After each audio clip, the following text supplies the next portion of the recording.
Hello everyone, Jean Godot speaking. First of all, I would like to say that Jonathan and we are very happy to participate in SeriusCon 2021, and we would like to thank Hobio for the organization of this event. Now, during this presentation, I'm going to talk to you about Safety Architect, a model-based safety analysis tool benefiting from Serious diagram features. Firstly, I am going to introduce our company All4Tech, our different tools and their relationship with Serious. Then, the main part of this presentation will focus on Safety Architect, one of our tools that is widely based on Serious. And I will show you a demonstration of the main features of Serious that are implemented in Safety Architect. Finally, I will conclude this presentation with the pros and cons of Serious. This will be based on our experience and usage, so from the development point of view and also as the final user of the Safety Architect features that are based on Serious. Okay, let's talk about All4Tech. We are a software editor for more than 20 years, and we are experts in model-driven engineering. So most of our tools and developments are based on this technology. At All4Tech, we have developed several software products that address different engineering domains: complex system testing, safety engineering, and cybersecurity. The company has a significant presence in the French defense industry, with the French Directorate General of Armaments and related companies. We also widely work with companies in the transportation sector, such as the aeronautics, space, automotive, etc. We are 20 engineers and researchers who develop and maintain our tools. Finally, All4Tech is also strongly involved in research and development projects at the European or French level.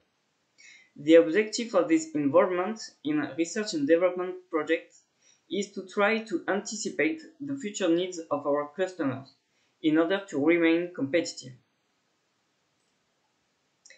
Now, our different tools. Historically, our first tool is Matelot. It supports model-based testing approach and it generates test cases from Markov chains, which are state transition diagrams representing the system under test. Our other tools are gathered in our Safe and Secure division. First, there is Safety Architect that supports model-based safety analysis approach. I will give you more details about this tool in the remaining of this presentation. For the cybersecurity risk analysis, we have two tools. The first one, Cyber Architect, tools up the method EBIOS 2010, and Agile Risk Manager for the method EBIOS Risk Manager.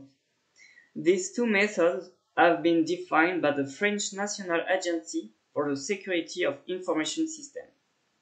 And this method spread beyond France, so in Europe and also to North America.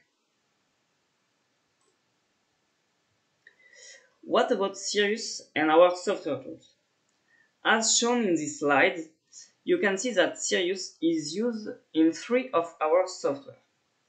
In our cybersecurity tool, there is more tabular than diagrams, so Serious is less involved in these tools. In Cyber Architect, Serious is used to design attack traces, and in Agile Risk Manager, it is used to design strategic and operational scenarios. I also mentioned that in Agile Risk Manager, Serious is connected with CDO for multi-user mode. In Safety Architect, Serious is much more used, because diagram representation is at the heart of the usage and concept of this tool. That is why I am especially going to give you more details about this one in the next part of this presentation. Okay, let's start with the presentation of Safety Architect. First of all, one of the main goals of Safety Architect is to provide a dedicated tool for safety engineers. Then, Safety Architects support the users to carry out the most classical safety analysis. So, it assists to fulfill functional hazard analysis tables for the aeronautics domain or hazard analysis and risk assessment tables for the automotive sector. And Safety Architect also generates fault trees and FMEA or FMECA tables based on the dysfunctional information that the user has previously entered in the tool. This introduces my next slide. Indeed, Safety Architect is a model-based safety analysis tool, meaning that to conduct the safety analysis, everything is based on well-structured concepts to help safety engineers to represent the dysfunctional behavior of the studied system. Moreover, in Safety Architect, the starting point is the system architecture that can refer to different types of architecture. For instance, at the first steps of the development, the architecture will be a functional one. The safety engineer will carry out the corresponding safety analysis for this level of architecture. So, functional hazard analysis and risk assessment, or even preliminary hazard analysis. When the system development is more advanced, the architecture is more detailed. For instance, it can correspond to the hardware architecture. Then, at this stage, the safety analyst is more concerned with fault tree analysis and FMEA method. So, this connection between system architecture and safety analysis is an important point because we are trying to better ensure consistency between system design and safety analysis. It is the so-called connection between model-based system engineering and model-based safety analysis. Thus, in Safety Architect, most of the tool is based on diagrams representation, thanks to Sirius allowing the user to manipulate safety concepts in a more comfortable way than with tabular sheets. The third main goal of Safety Architect is to interface with its environment, meaning with other engineering tools. As presented previously, to support the connection between model-based system engineering and model-based safety analysis, Safety Architect can import system architecture from many different system engineering tools, such as Capella, System Modeling Workbench, or Rhapsody and System Architect. Safety analysis created in Safety Architect can be exported in the most classical format. So, for instance, a standard format to share fault trees or the standard format to share reports. A special feature is that Safety Architect supports safety security co-engineering to detect potential conflicts between both. It is a very cutting-edge work that is the result of research and development projects. Finally, a great news is that Safety Architect now interfaces with Teamcenter, a product life management tool. It extends Safety Architect's ability to be introduced into a comprehensive toolchain sharing common data. I would like to take the opportunity to thank Siemens team for the collaboration and mutual work. To finish, we can see on this slide that several tools use Sirius. So there is a kind of Sirius ecosystem that promotes interfacing between tools.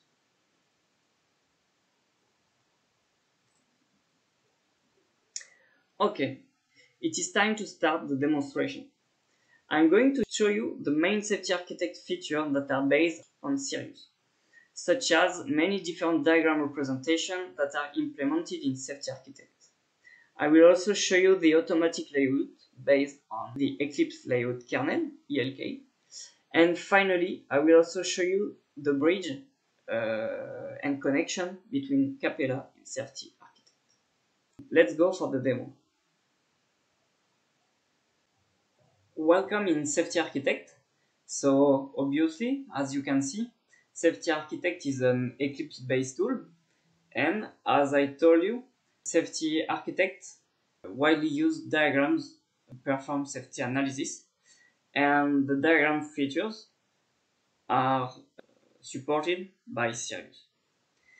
So the starting point of the safety analysis is the system architecture. So for instance here, it is a functional architecture of a UAV system. So it is very simple to navigate in the system architecture. For instance, to get into a white box, you simply have to double click on it and you are entering in this component. And inside you can find the subcomponents. Again, you can double click on a black box, and now you get into this black box. So the black boxes are the lowest level of the system architecture. So in the black box, you don't find a system architecture representation, but you will find the local analysis representation. And in the local analysis, you have to describe the failure condition of this function. At the functional level, you don't need to represent propagation. It is not mandatory. But you have to annotate the components with potential failure or dysfunctional event. Thanks to this information, the user is able to fulfill functional hazard analysis. So, for instance here. So, the fulfillment of this table is supported by the information that are in the model. So, for instance, I can add a line and I can double click to select a function, okay, and to select an internal failure or failure mode of this function, etc. All the fulfillment of this table is supported by the information that are gathered in the model. You have exactly the same principle for the automotive domain. So for instance here, an active cruise control system, the functional level. And for this system, you can perform the HARA analysis. So it is also a table that you have to fill with the information that are in the model.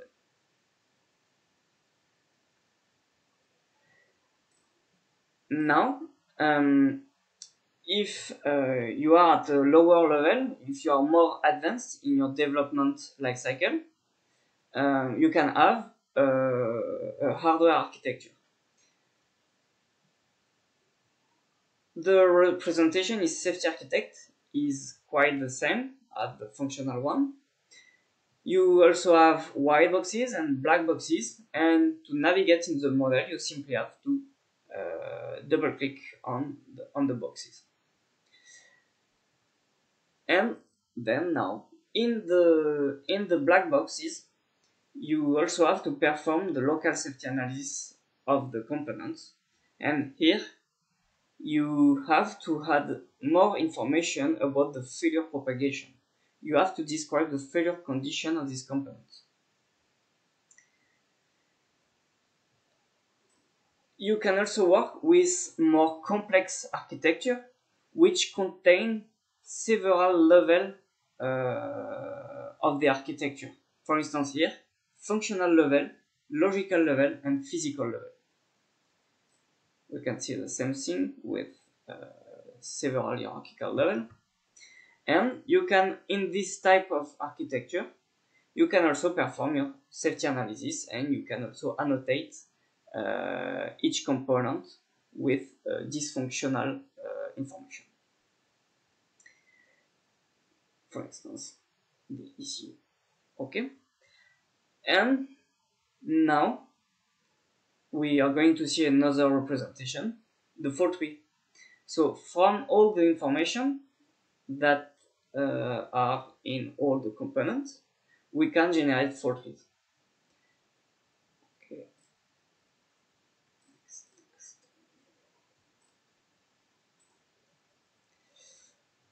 Okay.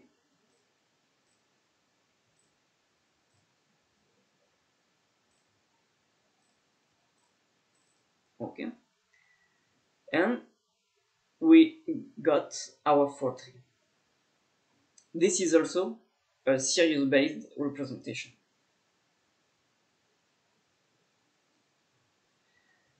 Another type of representation that we use in Safety Architect is the risk report.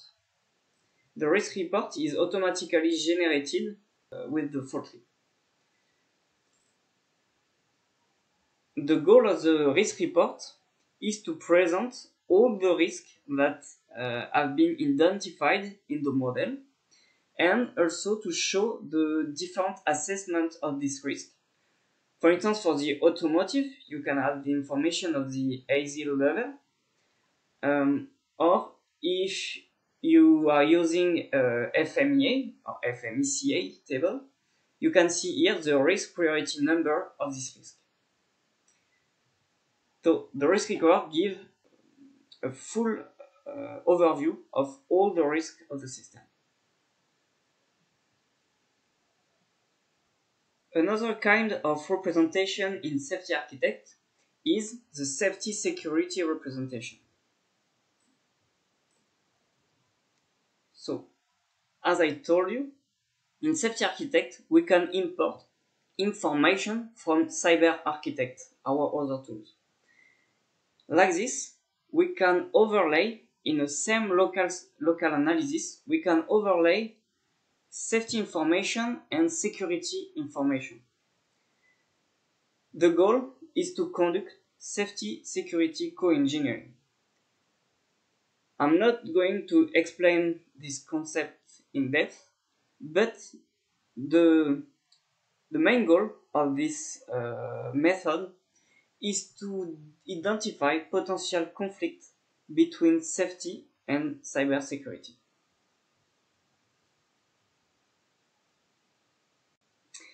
Okay, so I finished to present you all the different diagram representation based on series. So now I'm going to show you the automatic layout. So I'm going to create a new project.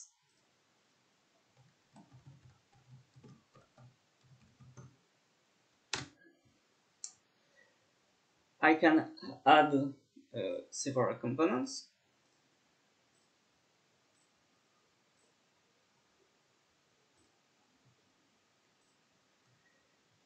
And we are going to link them.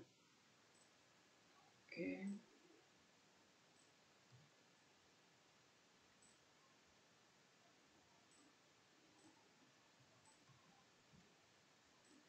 And thanks to the automatic layout of the Eclipse layout kernel, the blocks are automatically properly organized. So before we were using another algorithm, but this one really enhanced the organization of the components. Okay, and now, last part of this demonstration, the bridge between Capella and Safety Architect. So let's start Capella. So in Capella, All4Tech, in collaboration with Thales, we developed a plugin for Capella that allows to share system information between Capella to Safety Architect. So, for instance, here in the in-flight entertainment system, the example project that is provided with Capella, we are going to export this functional architecture to Safety Architect. So first, enable the safety layer. The safety layer is enabled.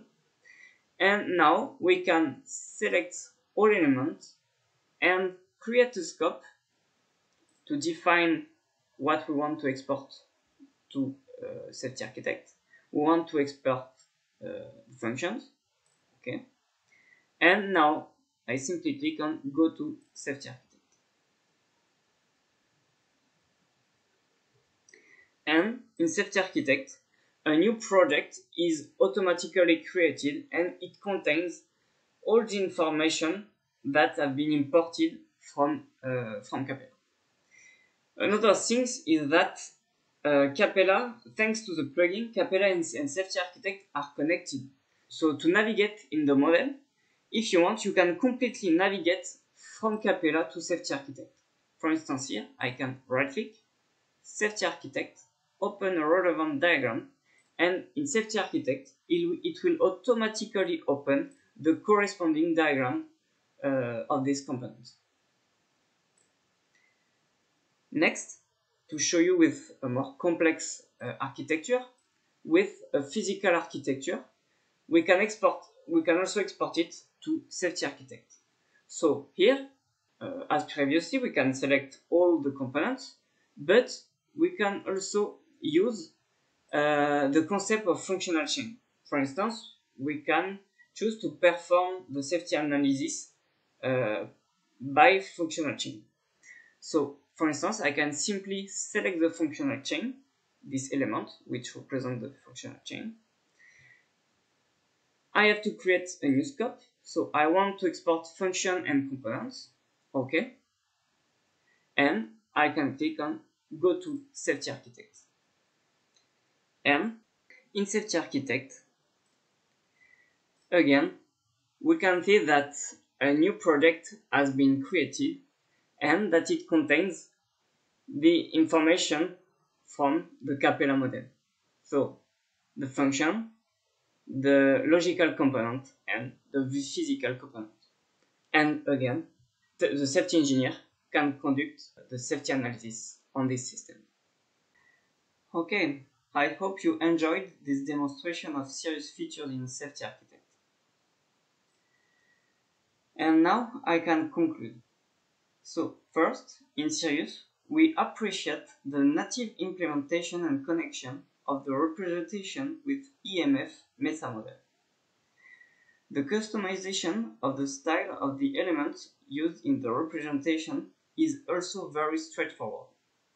We also like that most of the basic features are handled by default, such as the management of the different layers or even the undo-redo actions. The third previous point involved that the time needed to prototype an application is significantly reduced. Nevertheless, some points require more investment to be implemented. For instance, it is complex to implement specific representation behavior of the elements.